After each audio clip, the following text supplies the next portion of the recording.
예, 감사합니다. 오늘 함께 나눌 하나님 말씀 제목은 제9시 기도 시간에, 제9시 기도 시간에. 지난주도 영원한 작품을 남기는 기다림, 집중, 도전 속에서 승리하셨습니까?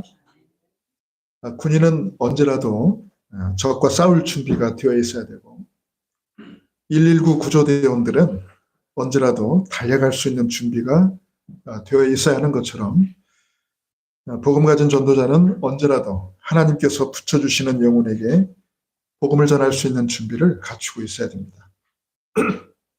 이것이 전도자가 항상 누릴 영적 상태인 것입니다. 전도자가 이것만 갖추고 있어도 그 나머지는 하나님께서 다 이루어 주십니다. 항상 오직 그리스도를 발견하고 체험하고 누리는 저와 여러분의 영적 상태가 되고, 또 저와 여러분의 발걸음이 항상 237 나라와 5천 종족을 살리는 세계복음화 속에 있기를 주님의 이름으로 축원합니다.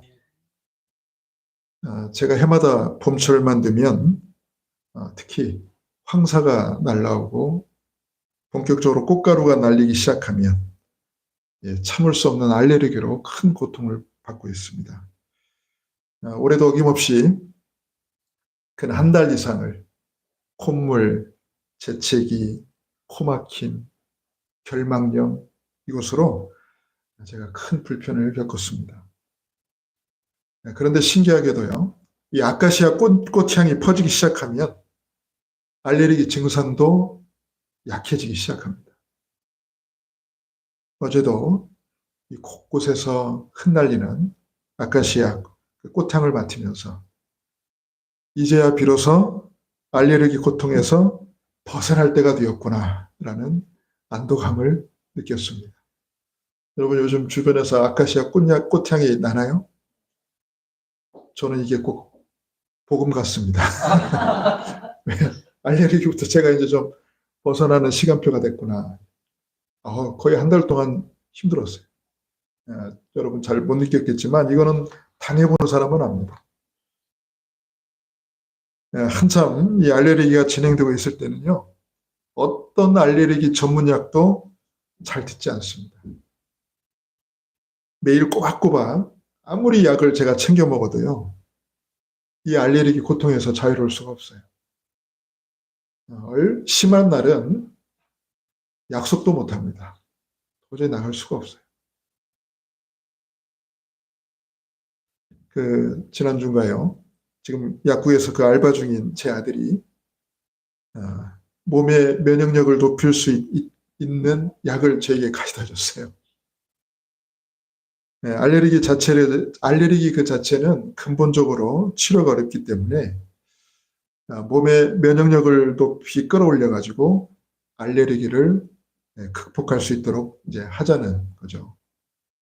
치료가 안 되면 몸의 면역력이라도 좀 높여보자. 그런 차원에서 약을 가져다 줬습니다. 일리가 있긴 합니다. 모든 생명체들은 그 외부 침입자들로부터 자신을 보호하기 위한 면역력을 갖고 있습니다.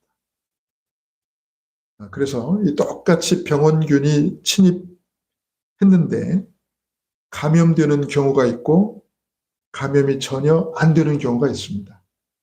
이게 바로 면역력의 차이죠.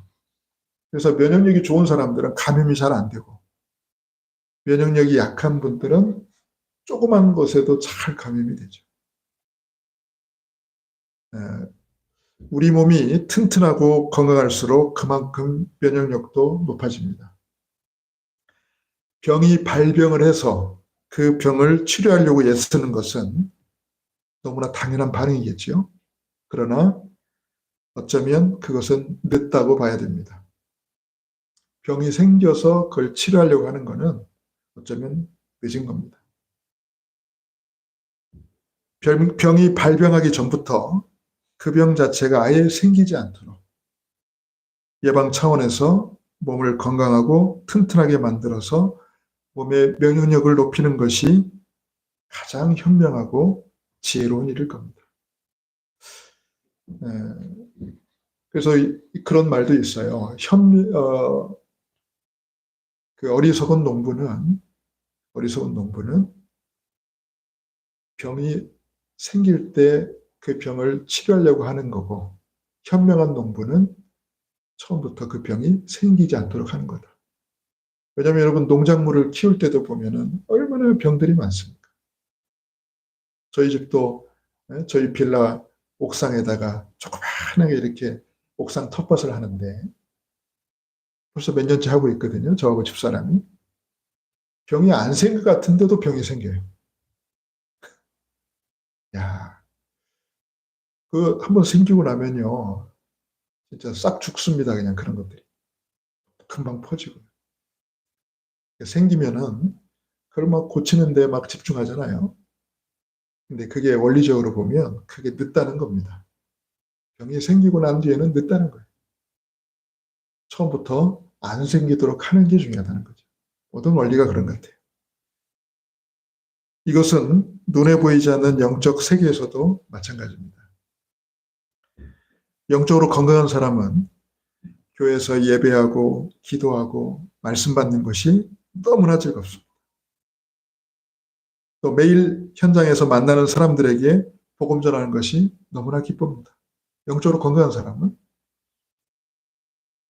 또 말씀에서 받은 은혜를 깊이 묵상하면서 자기가 받은 은혜를 사람들과 함께 나누다 보면 누군가에게는 그게 큰 해답이 되고 용기가 되고 소망이 됩니다.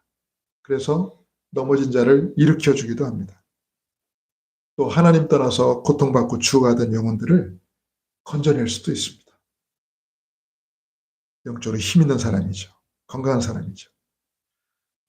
여러분, 우리가 살아가면서 이것보다 더 행복하고 복된 인생이 또 어디 있겠습니까? 비록 육신적으로 병약하고 육신에 장애가 있어도 상관없어요. 영적으로 건강한 것은 이것과는 상관없습니다. 거기에 제약받지 않습니다. 이게 참된 힘을 가진 인생입니다. 저와 여러분에게 이 힘이 있기를 주님의 이름으로 축원합니다. 돈이 좀 없으면 어떻습니까? 몸이 좀 약하면 어떻습니까? 그런데 영적으로 힘 있는 사람은 그것과 상관없다니까요. 우리가 늘 잘 부르는 찬송가의 대부분을 지은 그 크로스비 여사를 보세요. 평생 시각장애인으로 살았잖아요. 앞을 보지 못하는. 그런데 영적인 힘이 있으니까. 영적으로 건강하니까. 얼마나 많은 사람들을 변화시키고 치유할 수 있는 그런 능력 있는 찬양을 많이 지었는지 모릅니다. 자, 그런데 여러분, 영적으로 문제는 뭐냐면 영적으로 우리가 건강하지 못할 때입니다. 예배도 싫고 기도와 말씀도 싫고 교회도 싫습니다. 영적으로 건강하지 못할 때예요. 그리고 사람을 보면은 이 좋은 부분보다는 좋지 않은 부분만 보입니다. 희한하게. 영적으로 건강하지 못해서 그렇죠. 그리고 뭔 얘기를 들어도요. 좋은 얘기보다는 안 좋은 얘기만 들립니다. 영적으로 건강하지 못해서 그래요. 그래서 짜증이 나고 불평이 나고 원망이 나고 참을 수 없는 막 분노가 오릅니다. 그러다 결국 넘어져 버립니다. 여러분, 이게 사탄에게 속는 겁니다. 사탄은 저와 여러분을 영적으로 병들게 만들어가지고 결국은 넘어뜨리는 겁니다. 오늘 우리가 예배 자리에 나왔잖아요. 여러분, 예배는 우리의 영적 면역력을 최고로 높이는 것입니다. 예배 별거 아닌 것 같잖아요, 여러분. 예배 드린다고 해서 당장 여러분에게 뭔 일이 생깁니까? 물론 예배 한번 드린다고 뭔 일이 생기진 않아요. 또 예배 한번 빠진다고 해서 당장 나쁜 일이 생기는 것도 아니에요.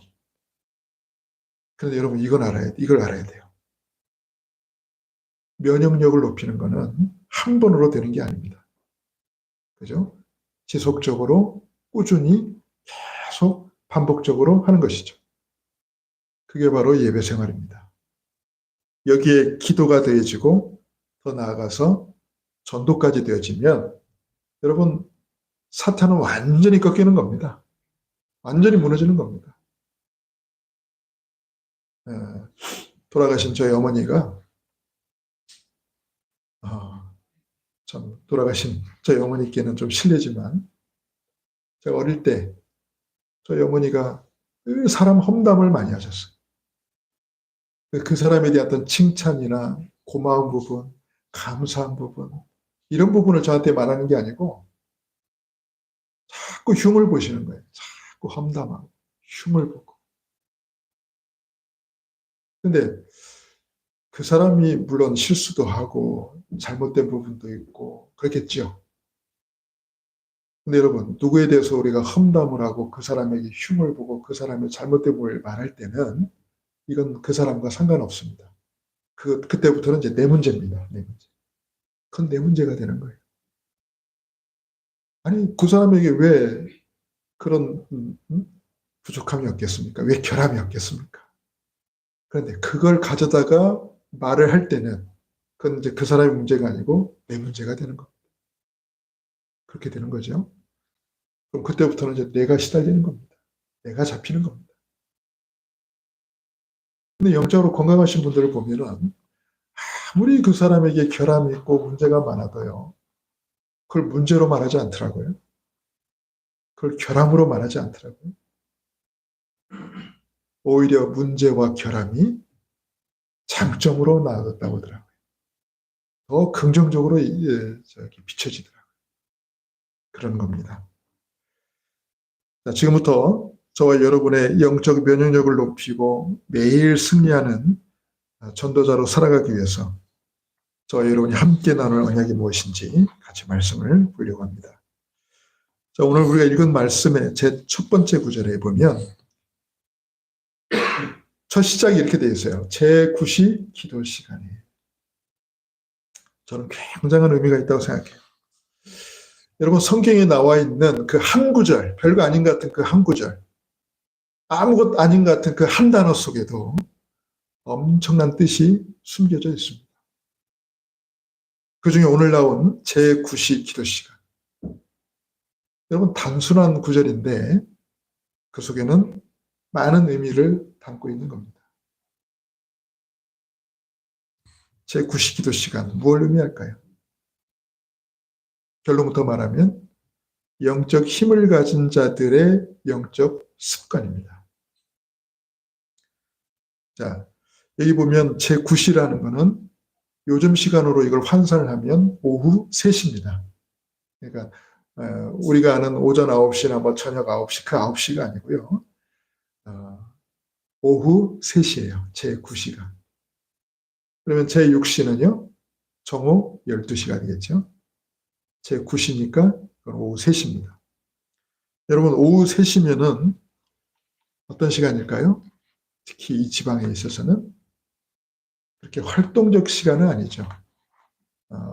우리가 가장 더울 때가 언제인지 압니까? 정오가 아니죠. 오후 3시, 4시가 가장 덥습니다. 여름에도 보면. 그러면 이때는 거의 쉬는 시간이에요. 바쁜 시간이라기보다는 거의 쉬는 시간. 근데 이 시간이 어떤 시간이었냐? 기도하는 시간이었어. 그것도 매일 그 시간이. 그리고 장소가 어디냐? 성전이었어요. 그러니까 성전에서 기도하기 위해서 그 시간에 가는 길이었죠, 여러분. 성전을 향해서. 자, 그리고 이거는요, 특징이 뭐냐면 매일 이루어지는 일입니다. 반복적으로 이루어지는 일이고 지속적으로 되어지는 일상이었고요. 특별한 게 아니라 평범한 거였어요, 여러분. 여러분, 우리가 매일 하는 게 특별한 게 아니죠. 평범한 거죠. 그리고 지속하는 거고 반복적인 거죠. 여러분, 기억할 게 있어요. 평범하지 않으면 절대 오래가지 않습니다. 특히 우리 젊은 친구들은요, 평범함을 좀 지루하게 생각해요. 근데 여러분, 이걸 알아야 돼요. 평범한 것이 오래 갑니다. 평범하지 않은 것은 오래 가지 않습니다. 다 특별한 걸 좋아하잖아요. 그죠? 쉬운 예를 들면 우리 집에서 밥을 먹는 걸 뭐라고 말합니까? 집밥이라고 집밥. 밖에 나가서 밥 먹는 걸 뭐라고 그래요? 외식이라고 그러죠. 외식이 특별할까요? 집밥이 특별할까요? 외식이 특별하죠. 왜? 돈 써야 되고 시간 내서 나가야 되니까. 근데 여러분, 특별함이 좋다고 해서 오늘 아침에도 외식, 오늘 점심에도 외식, 오늘 저녁에도 외식, 일주일 내내 외식, 한 달 내내 외식, 1년 내내 외식, 아마 기둥뿌리가 다 뽑힐 겁니다. 특별하다는 거는 말 그대로 특별한 거죠. 어쩌다 한 번. 기념일에, 그죠? 뭔가 기념하고 싶을 때, 뭔가 특별한 일이 있을 때, 그때 더 가치가 있는 거지. 특별하다고 해서 맨날 해버리면 그건 특별한 게 아니죠. 그리고 그건 건강하지 못합니다. 제가 말씀드리고 싶은 건 그거예요. 평범한 것처럼 보이는 것들이 사실은 더 중요하다는 겁니다. 매일 성전에 제9시, 그러니까 오후 3시에 늘 성전에 가서 기도하는 그게 아무것도 아닌 것 같은데 평범해 보이지만 매일 반복되는 그 일상. 여러분, 이게 키입니다, 여러분. 우리에게는 이게 필요합니다. 근데 어느 날 여러분, 이 평범함이 세상을 변화시키는 특별함이 되었다는 거예요. 저와 여러분에게도 이런 영적 습관이 필요합니다. 매일 지속할 수 있는, 매일 반복할 수 있는, 그리고 평범한 이런 영적 습관이 필요해요. 전혀 힘들지 않아야 돼요. 뭐 여러분 어떨지 모르겠습니다만은 저에게는 이 습관이 딱 하나가 있어요. 뭐냐면 메시지를 반복적으로 듣는 게 저의 습관입니다. 그러니까 이 블루투스 이어폰 있잖아요. 이거를 다 꽂고 반복적으로 듣습니다.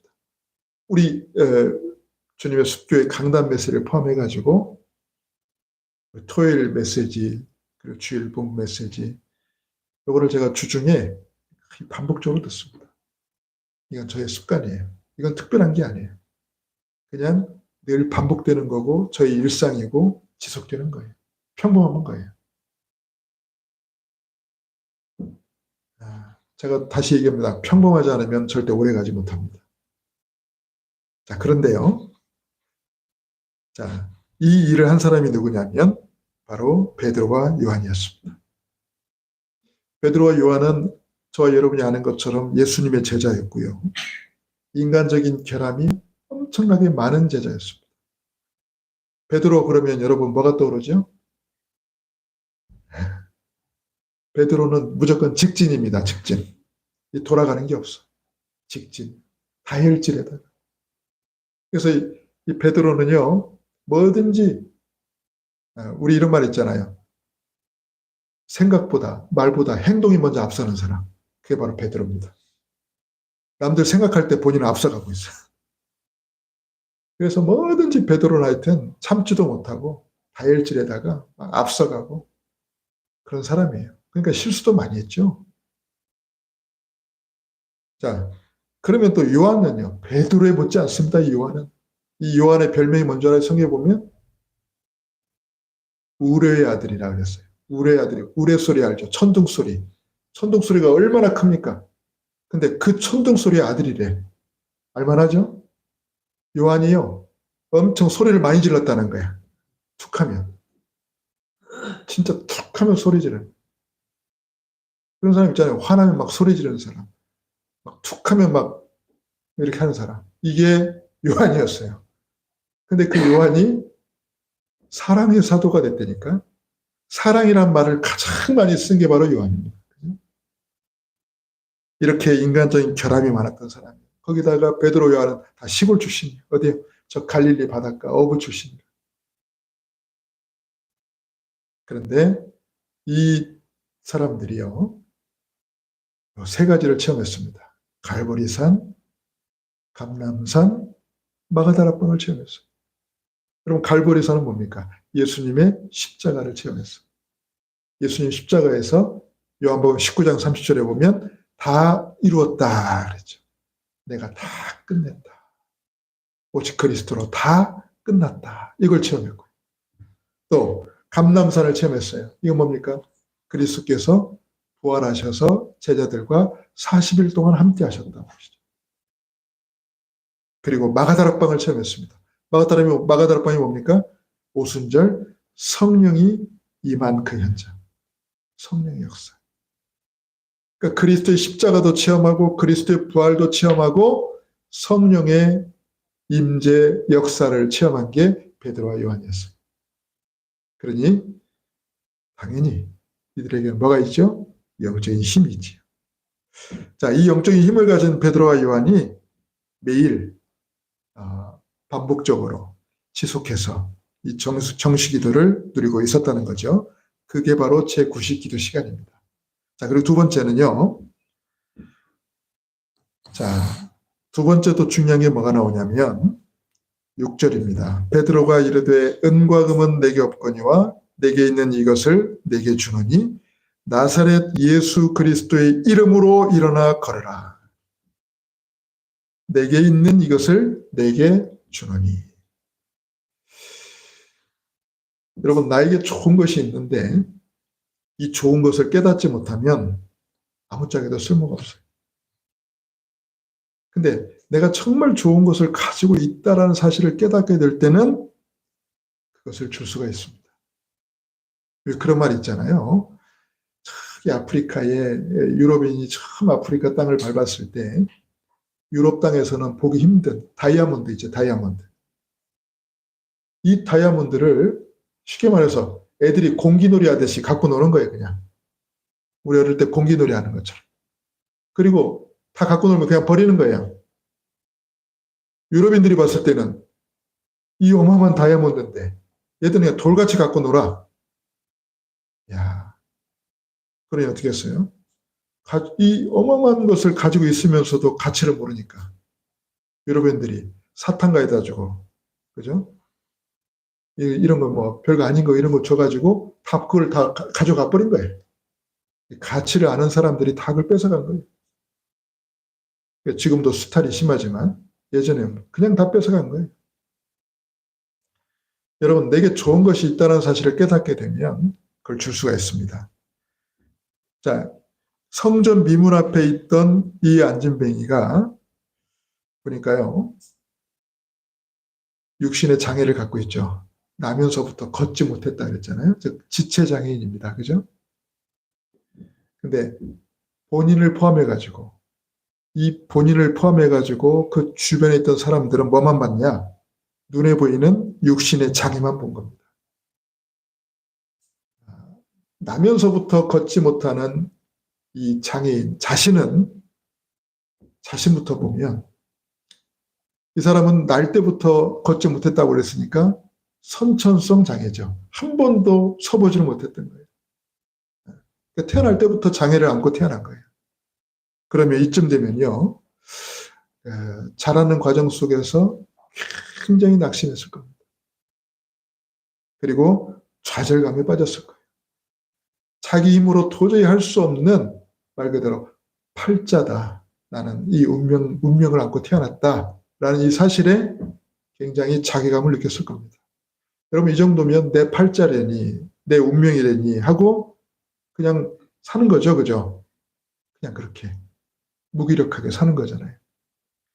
자, 본인 자신이 그럴 뿐만 아니라, 자, 이 장애인을 돕는 주변인들도 보세요.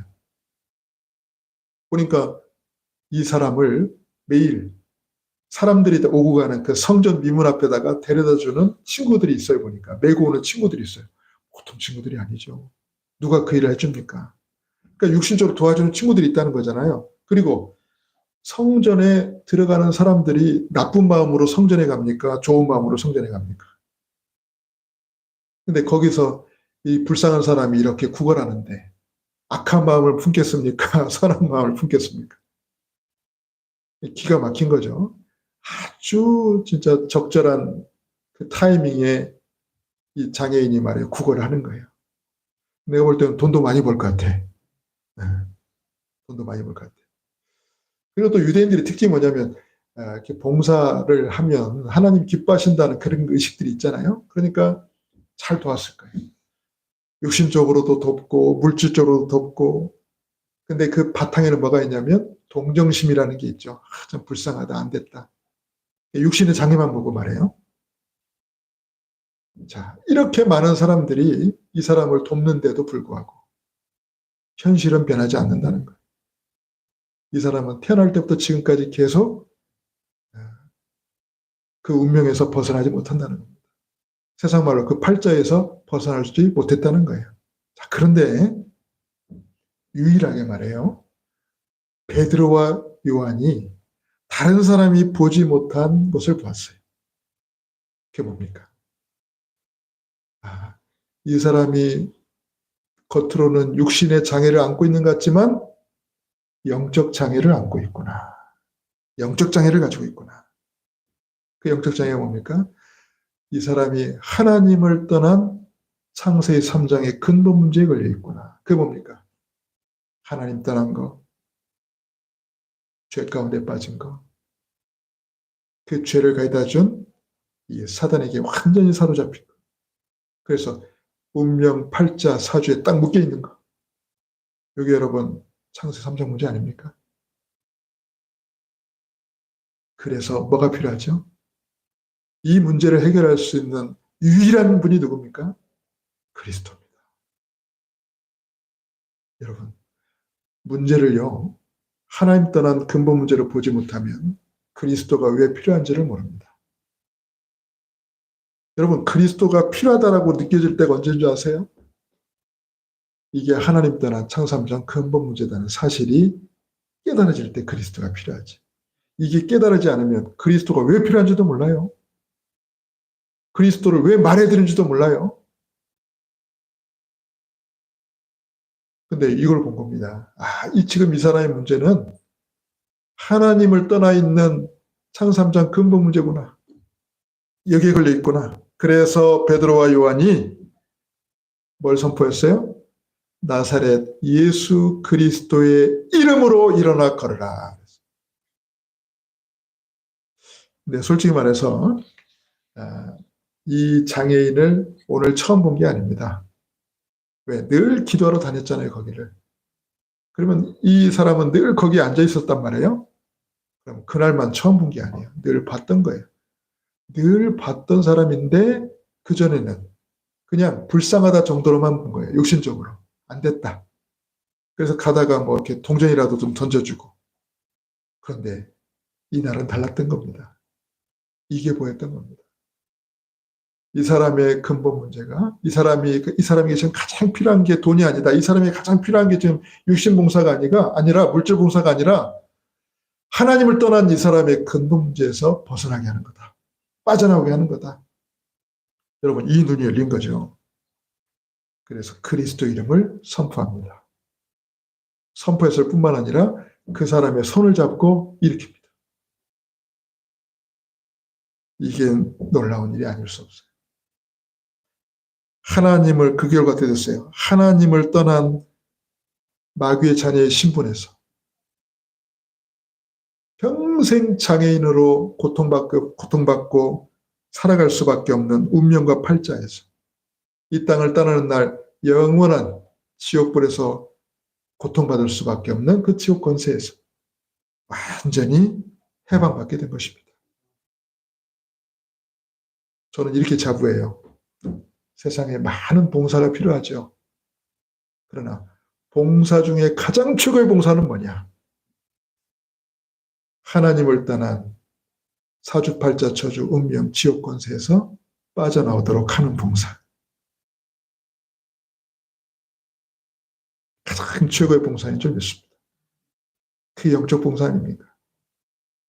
우리가 그리스도로 자유케 해주는 거 아닙니까? 그리스도로 빠져나오도록 해주는 거 아닙니까? 포럼 주제 드리고 말씀을 마치겠습니다. 오늘 메시지의 핵심은 이겁니다.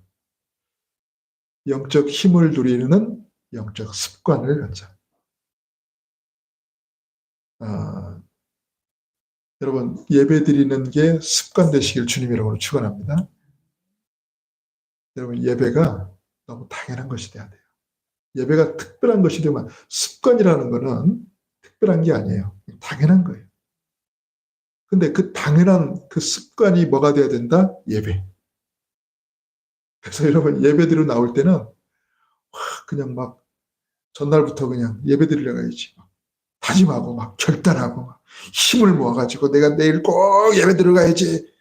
그렇게 되면 어떻게 되죠? 한 두 번 나오고 못 나와요. 힘들어서. 여러분, 예배는 그냥 당연한 것이 돼요. 여러분, 밥 먹는 게 당연한 거 아닙니까? 밥 먹으려고 밥 먹기 전부터 작정하고 다짐하고 오늘 내가 꼭 밥을 먹으리라 막 결단하고 그래서 밥 먹나요? 그럼 그 두 번 이상 못 먹어 밥을. 힘들어서. 밥 먹는 건 너무 당연한 거야. 그리고 먹을 때마다 항상 기뻐. 항상 즐거워. 어? 전에도 얘기했잖아요. 어떤 학생이 학교에서 밥을 먹는데 계속 울더라고. 물어봤대잖아요. 신기해가지고. 또 밥 먹는데 왜 우냐 그랬더니 밥이 자꾸 줄어드니까. 먹을 때마다 밥이 자꾸 줄어드니까. 슬프다고. 근데. 야, 그 사람은 얼마나 밥 먹는 게 행복하고 기쁘겠어. 여러분, 예배가 습관이 되세요. 그것도 즐거운 습관. 말씀 듣는 게 저와 여러분에게 즐거운 습관 되시길 바랍니다. 귀찮은 게 아니고 지루한 게 아니고. 여러분, 기도하는 게 특별한 게 되면 안 돼요. 기도가 즐거운 습관이 돼야 돼요. 행복한 습관이. 전도하는 거, 여러분, 이거는 진짜 너무 즐겁고 기쁜, 너무 편안한 습관이 되시길 주님으로 축원합니다. 막 전도하려고 막 한 달 전부터 일주일 전부터 막 작정하고 막 기도해서 하는 거, 그러면 전도 두 번 못 한다니까 힘들어가지고. 그냥 전도는 입만 열면 자연스럽게 나오는 습관이 돼야 돼요. 그리고 훈련받는 거. 여러분, 이게 나를 행복하게 만드는 습관이 되시길 주님의 이름으로 축원합니다. 이게 그래서 습관이 돼야 돼. 특별한 게 되면 안 돼. 너무 당연한 것이 돼야 돼. 그게 영적으로 건강한 겁니다. 자, 그래서 진짜 힘은 아까 말했죠? 평범함 속에서 나오는 겁니다. 평범함 속에서, 일상 속에서, 반복되는 것들 속에서, 지속하는 것들 속에서. 이게 진짜 힘이에요. 그러면 나의 평범함을 특별함으로 사용하시는 하나님의 시간표가 어느 날 나에게 딱 오는 겁니다. 아멘입니까? 이게 답이에요. 이게 답이에요. 그러니까 너무 어렵게 살지 마세요. 너무 힘들게 살지 마세요. 막 그냥 발버둥 치듯이 막 힘들고 어렵게 살지 마세요. 그냥 저는 이게 즐거워야 돼, 그냥. 여러분, 교회 나와서 예배드리는 이게 그냥 즐거워야 돼. 그냥 말씀 붙잡고 막 기도하는 이게 그냥 너무 즐겁고 행복해야 돼. 그리고 자꾸 말씀 들어도 또 듣고 싶고 또 듣고 싶고 이래야 돼요. 그래야 오래 갑니다. 이게 나에게 평범한 일상이 돼야 돼요. 그러면 하나님이 이걸 어느 날 오늘 말씀처럼 특별하게 사용하시는 시간표가 나에게 오는 겁니다. 특별한 일을 하려고 해서 특별해지는 것이 아니라 그냥 매일 반복되는 그 평범함 속에서 하나님의 시간표가 되면 어느 날 그걸 특별하게 딱 사용하시는 겁니다. 아멘입니까? 승리하실 주님의 이름으로 축원합니다. 기도하겠습니다. 고맙고 감사하신 우리 아버지 하나님, 은혜를 감사합니다. 영적 힘을 누리는 영적 습관이 매일 우리의 일상 속에서 반복적으로 지속적으로 되어지는 은혜 속에 있게 하여 주옵소서. 너무 당연하게, 너무 평범하게 이루어지는 영적 습관이 되게 하여 주옵소서. 예배드리는 거, 기도하는 거, 말씀 듣는 거, 말씀 전하는 것, 훈련받는 것, 이 모든 것들이 나에게 특별한 일이 아니고 너무 당연하게 이루어지는, 또 너무 기쁘고 행복하게 이루어지는 나의 영적 습관이 되어서 나의 평범함이 하나님 시간표 속에서 어느 날 특별함으로 쓰여지는 그 응답의 증인되게 하옵소서. 살아 역사하시는 우리 주 예수님의 이름으로 감사하며 기도하옵나이다. 아멘. 우리 말씀